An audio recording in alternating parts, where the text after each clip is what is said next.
Shalom, shalom, boa tarde. Hoje nós estamos no dia 1º de junho do ano de 2022.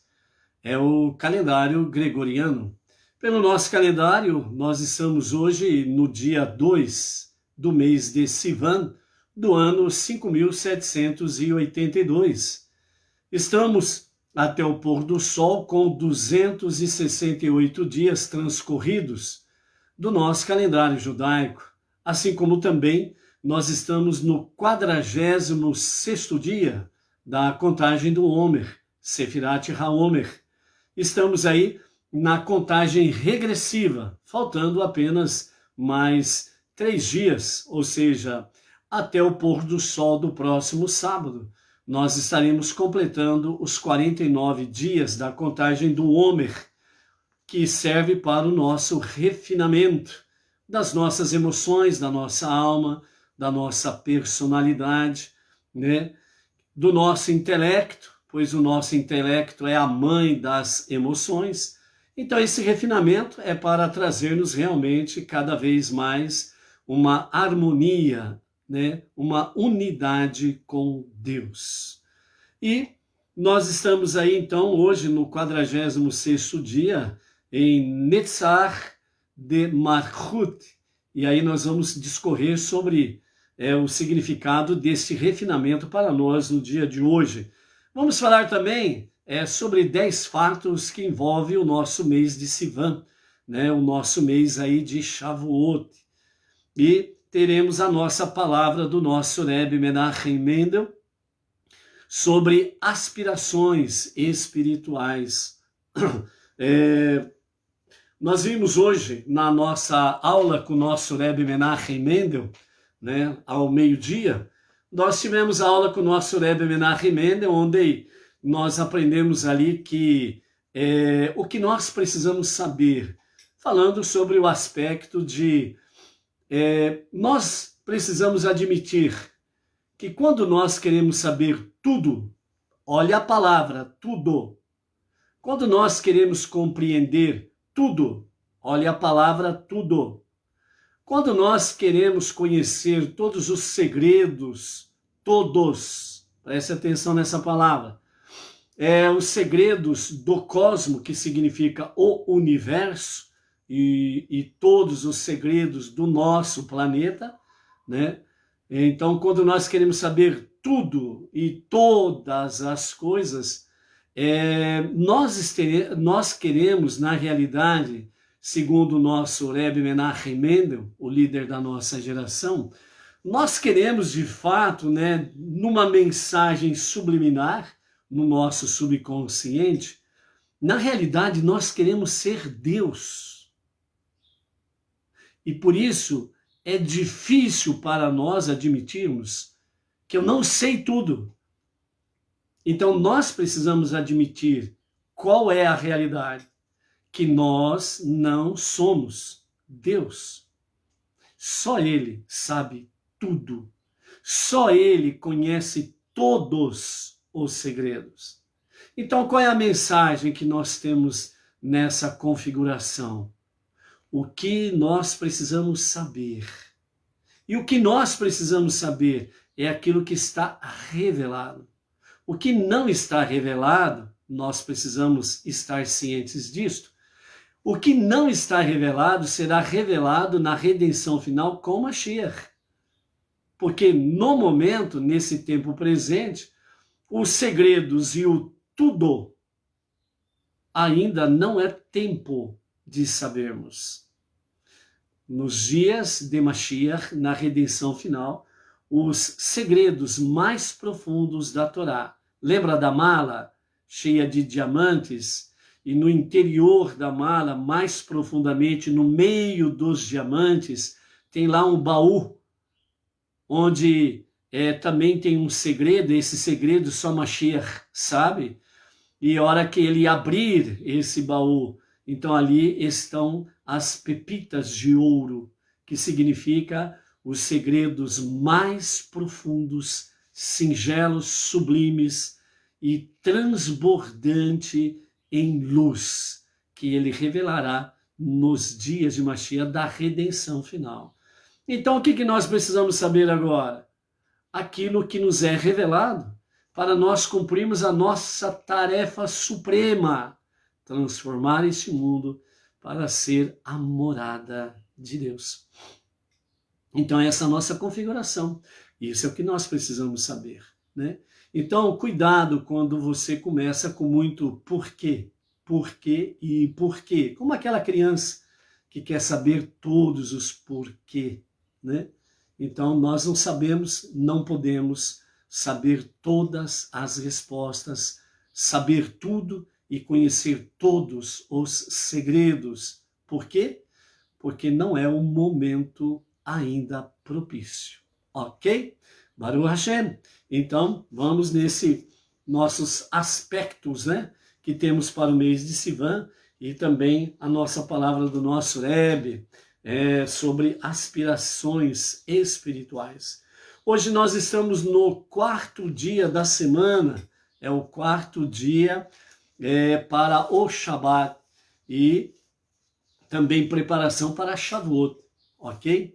E Bauru, né, aqui em Bauru, nós estaremos realizando a festividade, o cerimonial de Shavuot, a partir das 20 horas, né, ali no Jardim Silvestre, em Bauru, né, junto com a nova comunidade que está somando conosco no monoteísmo judaico com orientação rabínica, né?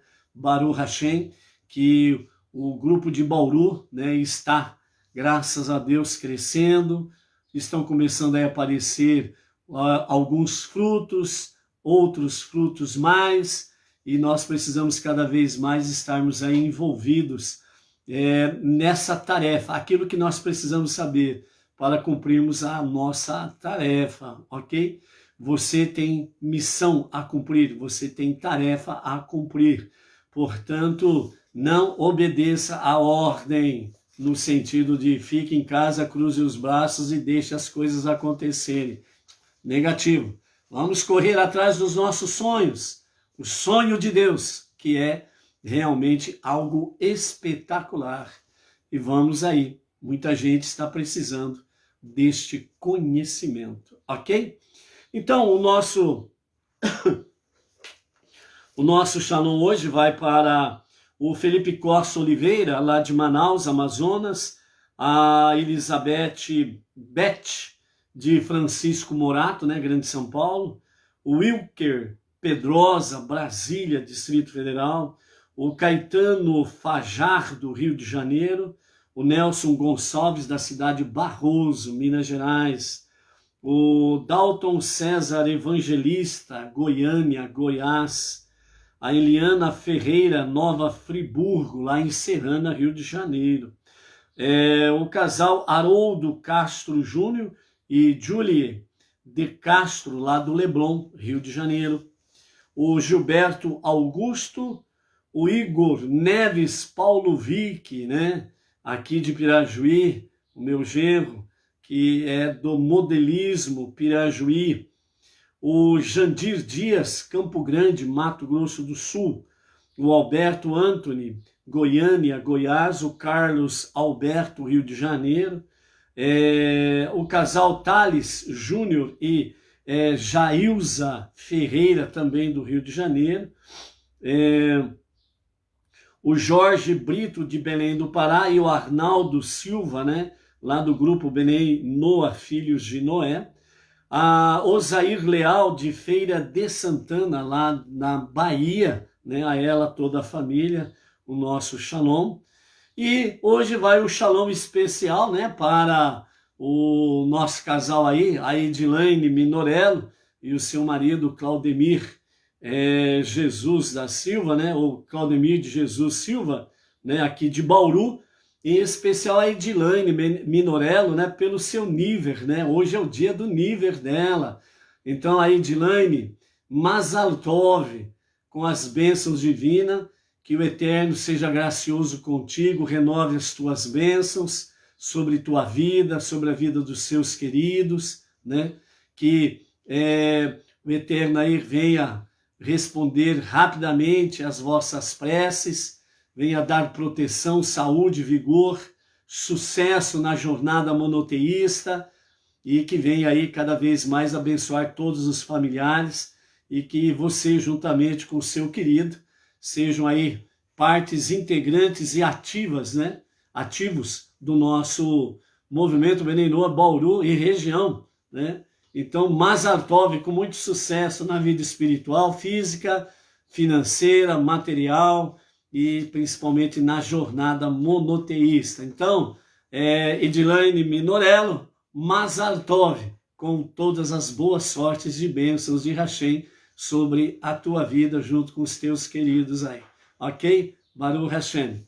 Então, junto conosco aí está, né, a Luciana Rodrigues, também mandando Mazal Tov para a Edilane, aqui de Marília, a Malu, lá de São Sebastião, Distrito Federal, Brasília, né,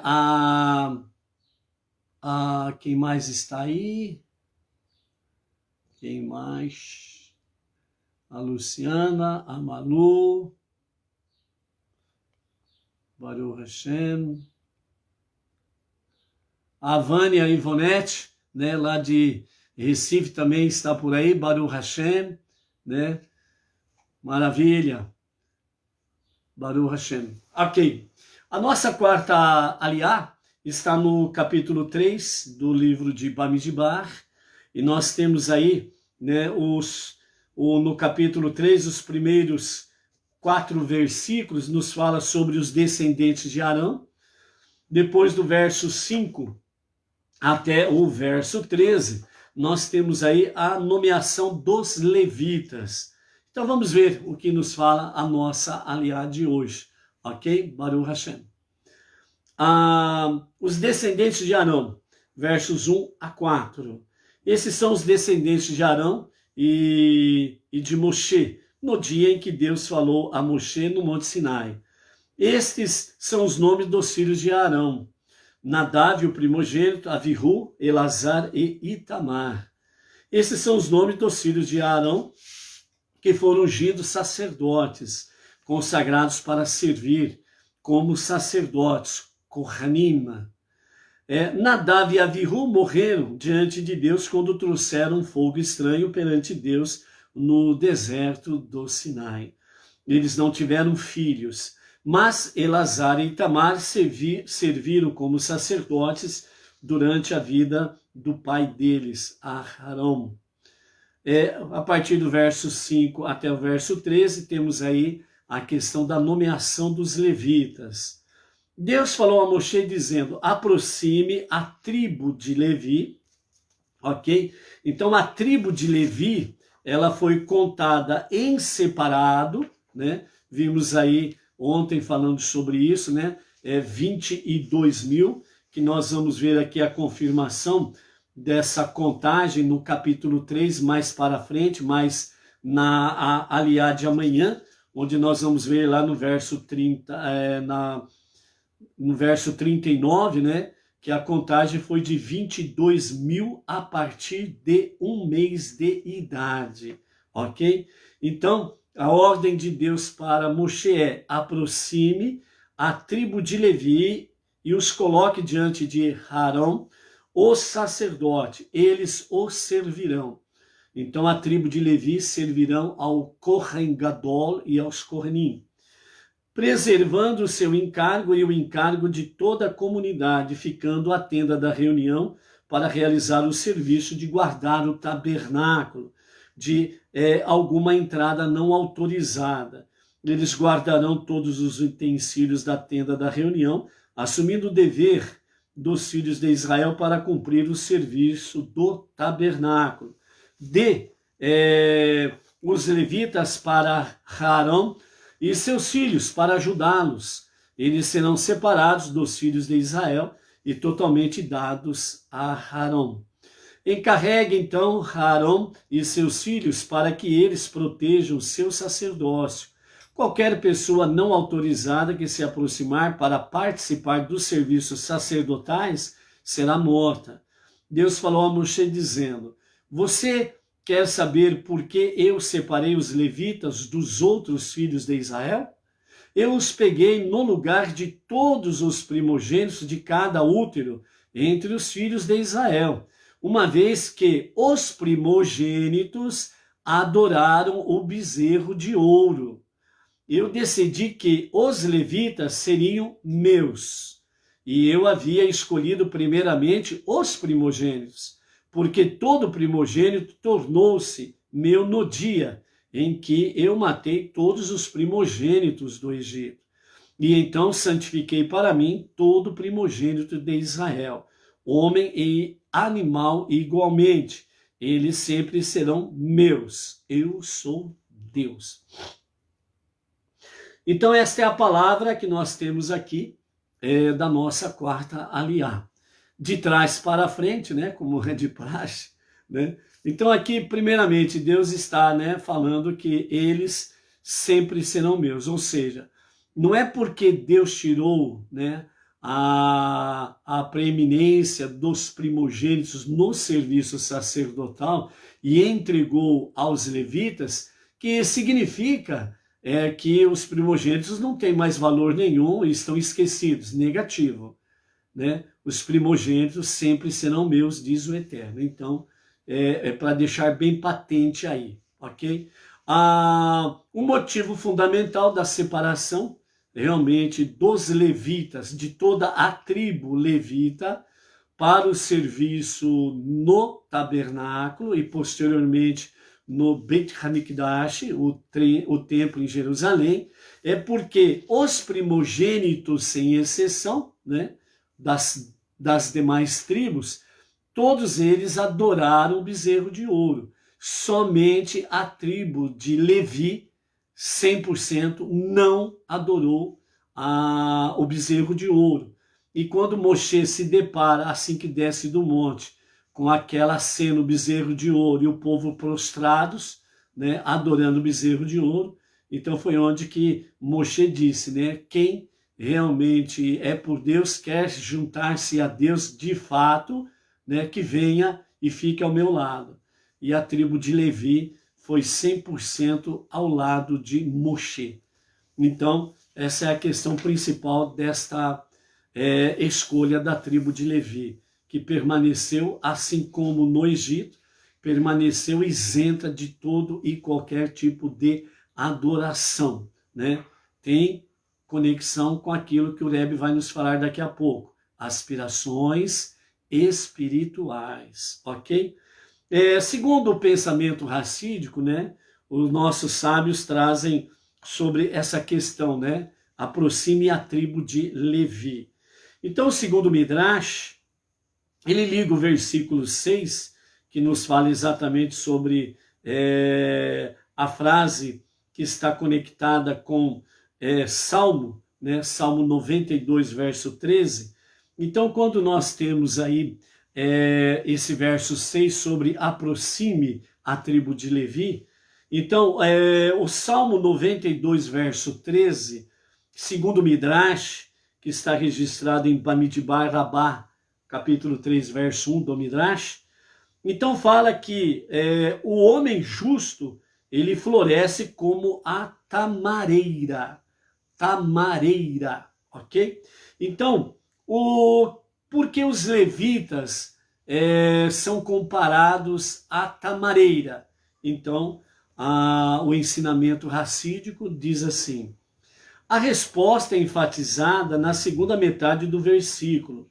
Ele cresce como um cedro no Lebanon, a tamareira. A pessoa pode ser correta de duas formas. Primeira, um cedro é forte, alto e bonito, mas, todavia, o cedro, ele não dá frutos. Então, isso corresponde ao quê? Pelo pensamento racídico. É a pessoa que estuda a Torá, cumpre mandamentos, né? E visando o seu próprio crescimento espiritual. É aquela pessoa que ela está realmente interligada consigo mesma, né? Então ela vê para dentro do seu umbigo. Ela estuda a Torá, cumpre mandamentos, mas ela continua olhando para o seu umbigo, né? Eu e eu, ok?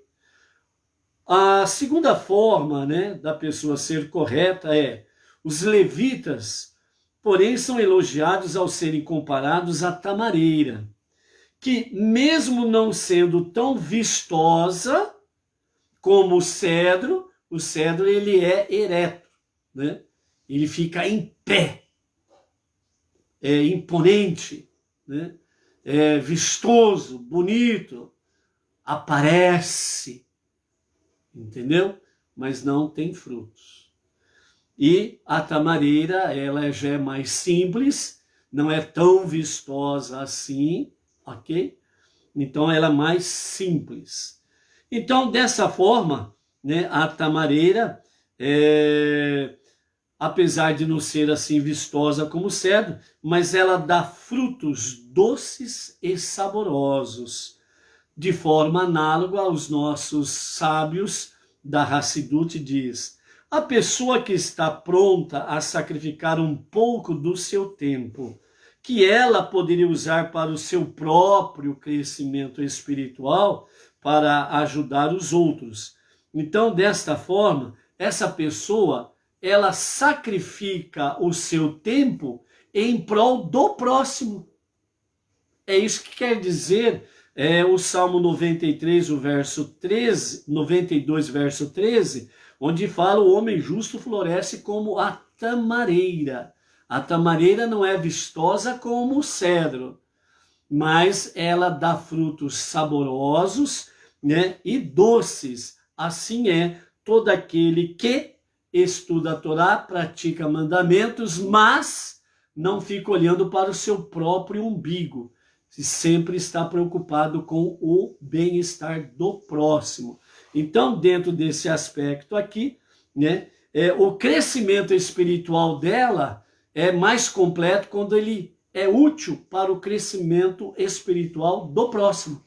E quando ele faz algo que ajuda o próximo a crescer espiritualmente, a encontrar as suas aspirações espirituais, então ele está se completando também. Ele está produzindo frutos doces e saborosos. Então este é o caminho que o ensinamento da Hassidut encoraja todo judeu e todo Benei Noach a seguir. Seja como a tamareira. Por isso, depois da destruição do Beit HaMikdash, no ano 69 da nossa Era Comum, os nossos sábios vêm falando, e o nosso Rebbe Menachem Mendel sempre está focando sobre o santuário interior, o Kohen Gadol interior, né? E assim sucessivamente, para que nós possamos estar protegendo o nosso santuário interior e etc e tal, ok? Então, procuremos ser como a tamareira, ok? A Elci Reginato, né, da Bahia, lá de Porto Seguro, também está por aí. Shalom, shalom, Elci e toda a família, né? Vamos falar aqui rapidamente, né, sobre 10 fatos, né, que estão conectados dentro do mês de Sivan, ok? Então, Sivan é o terceiro mês do calendário judaico, ele está conectado na primavera, é o terceiro mês dentro do calendário, né, a partir de Nissan, e por outro lado, contando a partir do mês de Tishrei, no outono, é o 9º mês. O segundo fato, né, ou o segundo conhecimento ou curiosidade, Sivan é mencionado pela primeira vez na Megillah Esther, no livro de Esther, lá em Purim, né? Então, esse terceiro mês, o mês de Sivan, ele foi mencionado exatamente no livro de Esther com referência a um decreto real que permitiu os judeus se defenderem de seus inimigos, que segundo Ramã tinha editado, né, um decreto para que todo judeu fosse eliminado das 127 províncias do rei Assuero. Então, no terceiro mês, no dia 23 do mês de Sivan, portanto, foi emitido o decreto que os judeus tinham o poder de se defenderem contra os ataques. O terceiro fato é: quando nos foi dado a Torá, foi no Monte Sinai, foi no mês de Sivan. No primeiro dia do terceiro mês após o êxodo, nossos ancestrais chegaram ao Monte Sinai. 6 dias depois, Deus desceu sobre a montanha e comunicou os 10 mandamentos. Então a Torá contém 3 partes, né? A Torá, profetas e escrituras.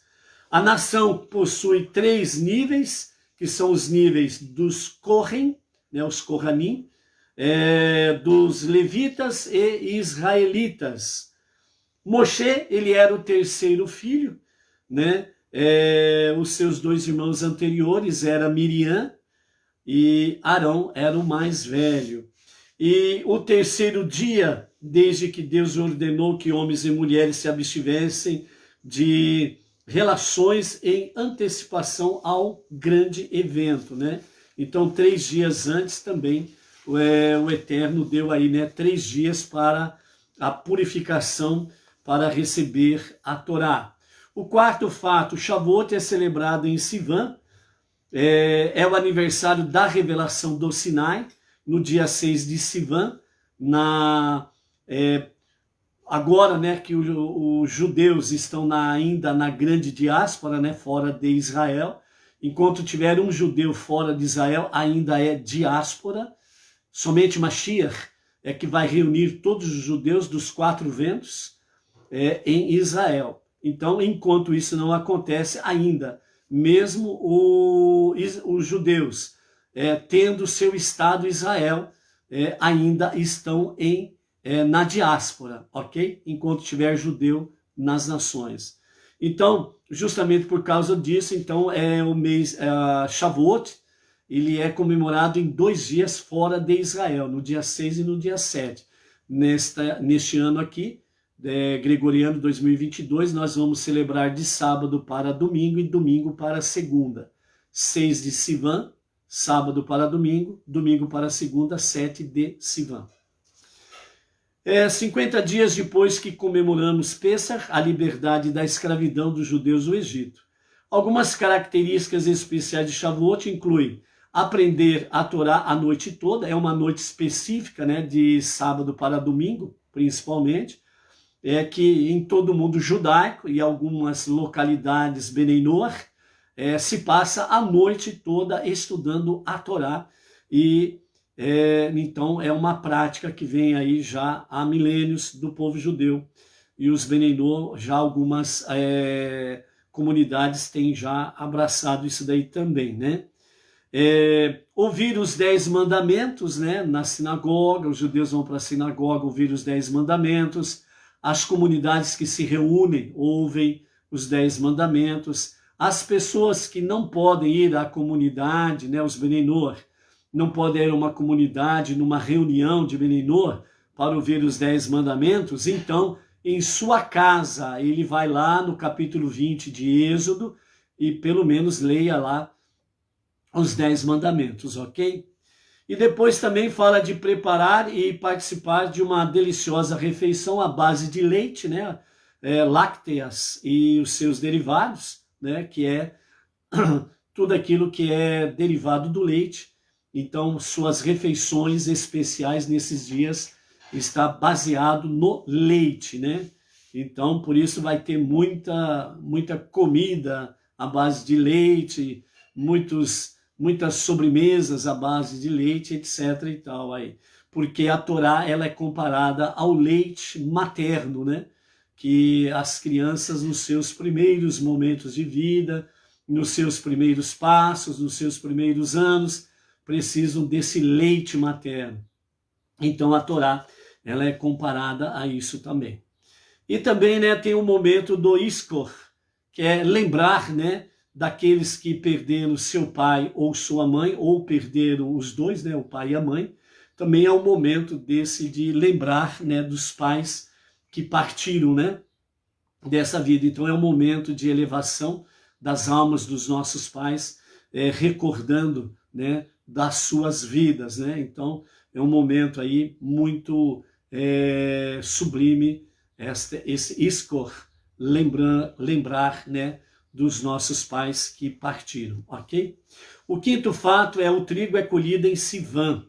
Então, esse é o momento de trazer os bikurim, né? Que são os primeiros e mais seletos frutos e grãos, para agradecer a Deus pela generosidade e fartura de Israel. O sexto fato é o símbolo de Sivan, é gêmeos, né? Então, gêmeos, ele é seguido, né, do carneiro e do boi. Então, gêmeos é chamado de Teomim, né, no hebraico, e é o primeiro signo do zodíaco, que é humano, né? Os sábios explicam que isso é apropriado para o mês em que recebemos a Torá, pois somente o humano pode exaltar, aplaudir e dançar com alegria sobre este evento tão relevante, ok? Só abrindo um parênteses aqui, ok? Esse negócio de serviço de horóscopo que tem por aí, esquece, não tem nada a ver com isso daqui, tá? Esse daqui é uma questão mais profunda, um estudo mais elevado, né, que realmente tem fundamentos na Torá e traz aí ensinamentos para a cada um, né, na sua vida prática diária, aí, alicerçado nos mandamentos da Torá.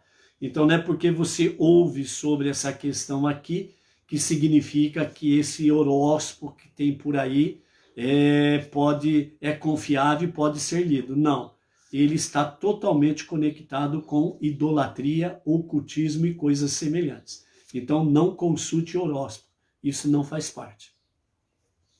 O sétimo fato é que Sivan é associado com o patriarca Iácov. O terceiro mês é composto dos 2 primeiros meses combinando as suas qualidades. Assim está ligado a Iácov, que aperfeiçoou e sintetizou os caminhos únicos de Avraham e Isaac, que o precederam.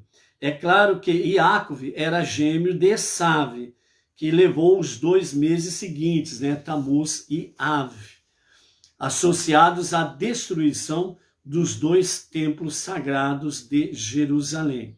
O oitavo fato, algumas pessoas jejuam e choram no dia 20 de Sivan. Ao longo dos anos, várias tragédias se abateram sobre o povo judeu durante o mês de Sivan. No ano 1096, durante os primeiros dias do mês, multidões de cruzados, lembra aqueles cruzados que saíram lá de Roma e foram, né, marchando em direção a Jerusalém, etc. e tal? Então, multidões de cruzados raivosos, né, assassinaram os judeus em várias localidades por onde eles iam passando. Bem como após o massacre no ano 1171, dos judeus em Blois, na França, que haviam sido falsamente acusados de assassinar uma criança cristã. Então, pela falsa acusação, né, dezenas de judeus foram massacrados ali na França por causa disso daí. Então, Rabbeinu Tam declarou a data de 20 de Sivan como um dia de jejum. Isso foi reforçado depois que milhares de judeus alemães foram perseguidos e mortos durante o massacre no ano de 1289, na mesma época do ano. Com o tempo, esse dia tornou-se um memorial para as vítimas dos motins cossacos no ano de 1648, muitos dos quais encontraram suas mortes nesta época do ano. Hoje, esse jejum é observado apenas por algumas comunidades racídicas, ok? Então vocês vejam aqui, né? Esses são alguns exemplos de intensas perseguições e tentativas de extermínio do povo judeu. Por isso, durante mais de 3.000 anos, né, a verdade Benei Noach, né, ou para os não-judeus, a verdade do monoteísmo com fundamento judaico e orientação rabínica, sempre foi guardado em segredo.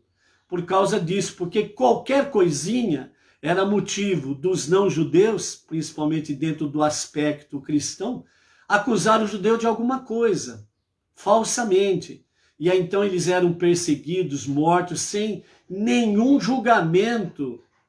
E quando eram levados a tribunais, os julgamentos eram totalmente maliciosos, corruptos, certo? Para dar uma aparência de legalidade, e a morte era certa, não tinha como escapar. Inquisições, por aí afora vai.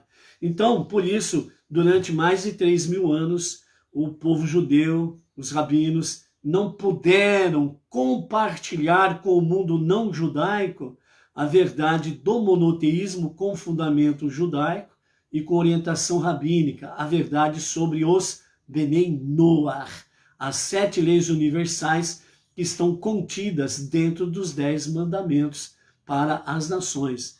E através da presidência, né, do nosso Rebbe Menachem Mendel, a partir do ano 1950 até 1994, foi quando realmente, depois ele colocar ali a casa judaica em ordem, restaurar a casa judaica, os judeus, o povo judeu, a voltar à prática da Torá, a obediência religiosa.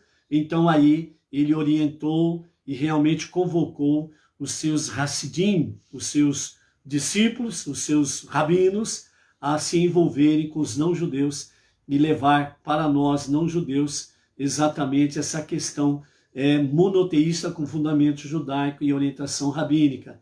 E aí o movimento Benei Noach começou a crescer, e no nosso Brasil, a partir do ano 2012, com a liderança do Rav Yaakov Geranstad, né, um rabino ortodoxo do Rabad, tornou-se o líder do movimento Benei Noach no Brasil. Então, dessa forma, hoje o movimento Benei Noach está presente praticamente em todos os estados da federação, ok? Então, é isso daí. O nono fato é, o mês começa com um elemento de luto. Cada novo mês é anunciado e abençoado na sinagoga, no Shabbat Mevarhim, o Shabbat antes de Rosh Chodesh. Por ser um dia alegre, omitimos a oração, né, do Avi Harachamim pelos milhões de mártires judeus que deram suas vidas para santificar o nome de Deus. De acordo com o costume Rabad, no Shabbat, que antecede o mês de Sivan, pronunciamos esta prece como de costume em deferência à sangrenta história desta época. E o 10º fato é que o Rebbe Menachem Mendel, ele veio para a América no mês de Sivan, após escapar por pouco do ataque nazista na França. O Lubavitcher Rebbe Menachem Mendel Schneerson, e a sua esposa Rebbetzin Chaya Mushka Schneerson chegaram aos Estados Unidos da América no dia 28 de Sivan do ano 5701, que corresponde ao ano de 1941 da Era Comum. Assim começou a obra ímpar, revolucionária de décadas do nosso Rebbe para revitalizar a vida judaica no Ocidente e no mundo não judaico inteiro. E é isto que está concernente ao nosso mês de Sivan, ok? E vamos para o nosso refinamento, a contagem do Homer. A Inês Martins, aqui de Pirajuí, Shalom, Shalom, a Cibele Ludmila, né, por um mundo melhor, lá de Lisboa, Portugal, Shalom, Shalom.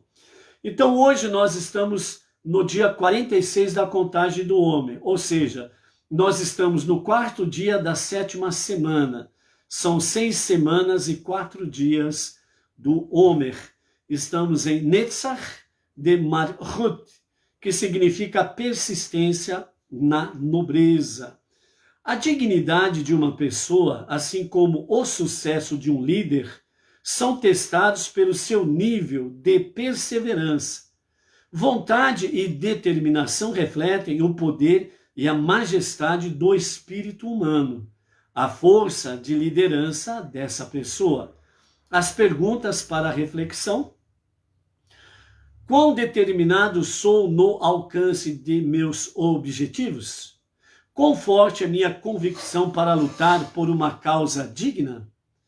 Quanto eu confio em mim mesmo? Minha falta de persistência é resultado de minha baixa autoestima? Eu mascaro minhas inseguranças achando outras desculpas pelo meu baixo nível de persistência? E o exercício do dia é: atue sobre algo em que você acredite, mas tenha hesitado até aqui. Pegue o impulso e simplesmente faça. Ok? Não pense duas vezes. Será que vai dar certo? Será que não vai dar certo? Negativo. Você só vai saber se você tentar. Se você não agir, você não vai saber. De jeito nenhum. Sabe aquela história em que a pessoa diz assim: ah, eu não gosto de laranja, não. E você já comeu laranja ou chupou laranja? Aí a pessoa fala: não, eu nunca experimentei porque eu não gosto. Mas como que você não gosta se você nunca experimentou? Experimente um pedacinho. Se você não gostar, tudo bem. Deixa para lá, continue não gostando. Mas se você gostar, você vai saber o quanto que você perdeu até aqui. Aí então a pessoa experimenta lá um taquinho, como diz o outro, né? Um pedacinho da laranja, e ele mastiga, come, engole, aí depois ele fica vermelho, roxo, e olha para lá, olha para cá, e tem mais um pedacinho para me dar? Então é assim, como que a pessoa fala, eu não gosto disso se nunca experimentou, não é verdade? Né? Quem gosta de arroz com jiló? Alguém gosta de arroz com jiló? Tem gente que fala assim, eu não. A pergunta é a mesma. Você já experimentou comer arroz com jiló? Não, nunca. Mas eu sei que o jiló é amargo, né? Então não vai ficar legal. É. Mas você experimentou comer arroz com jiló? Não. A Edna faz um arroz com jiló, ó. Então, eu amo comer arroz com jiló, por exemplo. Ok? Vamos lá, então? O nosso maravilhoso ensinamento do nosso Rebbe Menachem Mendel. Aí, a Malu de Brasília lá diz que também gosta de arroz com jiló. Ah, isso é bom, né? Então, é muito bom mesmo, né? O meu avô Maceió, que partiu dessa vida com mais de 102 anos, ele era de Maceió, Alagoas, né? Então ele falava os contos, né, do vovô. Era maravilhoso nós crianças sentarmos debaixo do pé de manga e podermos ali escutar as histórias do vovô, né? Então ele falava assim, meus filhos, quando algum moço ele pretendia pedir a mão de alguma moça para o pai dela em namoro, em noivado, né?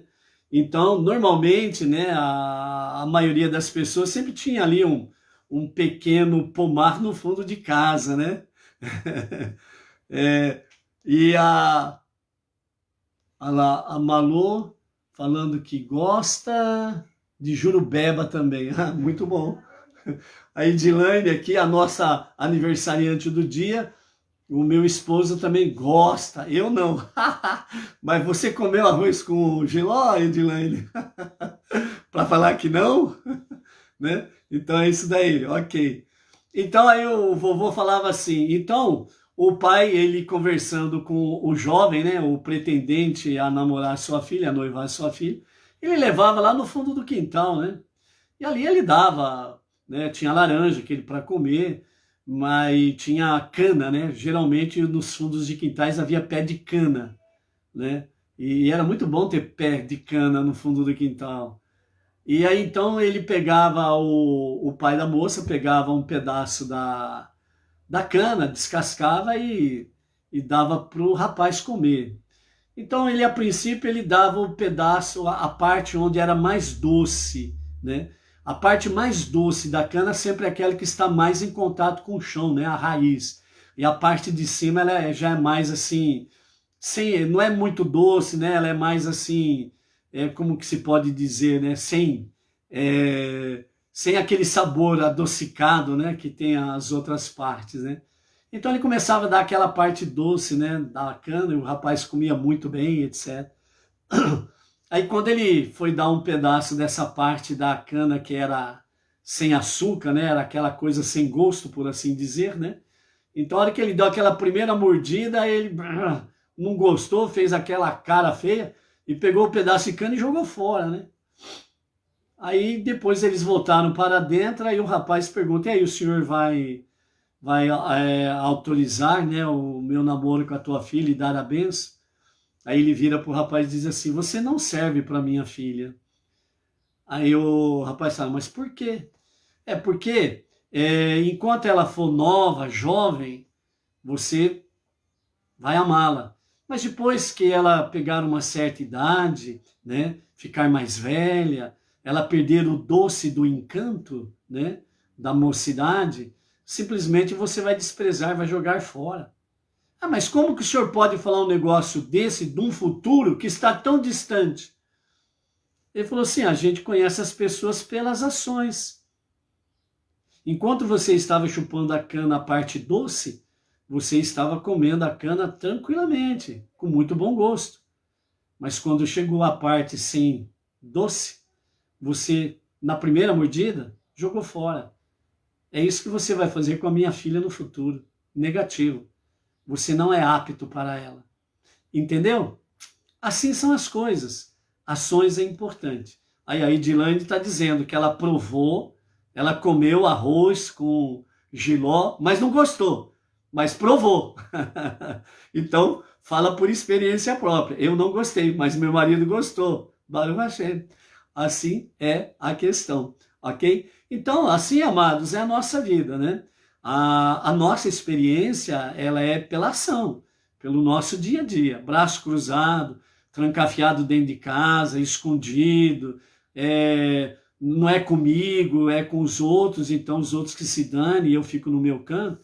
Então não é assim. Então por isso, né, o envolvimento é muito importante, né? Como nós vimos aqui a questão de a principal característica da pessoa que realmente é correta. É aquela que ela, por um tempo, ela para com seus estudos para dedicar-se a alguém, para que esse alguém possa receber essa mesma luz divina, ok? E o nosso Rebbe fala aqui, na nossa palavra aspirações espirituais, né? É quando o Eterno diz a Moshe, traz a tribo de Levi e os apresenta a Arão, o sacerdote, para que sirvam a ele. Então os levitas tinham sido selecionados entre o restante do povo judeu para atuar como os serventes pessoais de Deus. Entretanto, o sábio judeu medieval, o Rabi Moshe Maimônides, afirma que qualquer pessoa que deseja dedicar-se ao serviço de Deus, ele pode fazê-lo. Quem o fizer passa a ser entre aspas, um levita espiritual, ou, entre aspas, um Kohen espiritual. Ou, inclusive, até mesmo entre aspas, Kohen Gadol espiritual, um sumo sacerdote espiritual. Independentemente da sua linhagem tribal. Então, as aspirações espirituais são para aqueles que amam e temem a Deus e se colocam no serviço diário a Deus. Ou seja, nós precisamos, como serventes pessoais a Deus, nós precisamos estar cada vez mais buscando aspirações espirituais no nosso serviço diário para servirmos a Deus e cumprirmos a nossa missão suprema, transformar este mundo para ser a moradia de Deus. Ok? Baruch Hashem, estas são as palavras de hoje para cada um de vós. Realmente, bom proveito, boa degustação, bom mastigar, boas reflexões e que nós possamos aí sermos realmente pessoas corretas, como a tamareira, dando frutos doces e saborosos. Vamos para Shavuot, recordar a outorga da Torá. Até amanhã. Shalom, shalom.